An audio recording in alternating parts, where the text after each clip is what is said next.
হ্যাঁ হ্যাঁ হ্যাঁ, মুমিন সাহেব চিনছুই না আমারে? হেলাল কমিটি না?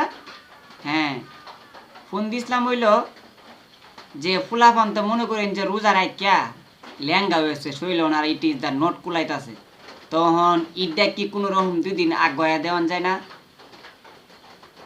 সম্ভব না? আরে সম্ভব তো ওই বই, ওন যদি আমি সেই আগের বাপটা দৌড়া লাই তো মনে করেন যে ব্যাগটাই সম্ভব হইব। ওন আমনে তো আমার চিন্তা শুনিয়া, কারণ আমনের সাথে তো আমার কোনো উঠবস নাই, আমার তো সব উঠবস কাজ কাম হইল উপদেষ্টার সাথে। চিনছুন না আমারে? আরে মেয়ে চিনুন, আমার পরিচয়টা আনবে নেও হাইন। আমি বৈষম্য বিরোধী ছাত্র আন্দোলনের একজন সিনিয়র সমন্বয়ক, ভাবি সাকার, মমিন সাহেব। আপনি দিয়ে হুন সম্ভব করণ লাগবো, ফুলাফান্তা মনে করেন যে রোজার একটা ল্যাঙ্গা হয়ে গেছে, এখন শরীরটা ইট ইজ দ্য নট কুলাইতেছে, এগুলো দেখে তো আমার নিজেরও মায়া লাগে। আমি তো একজন লিডার, অভিভাবক, সম্ভব হইতো না?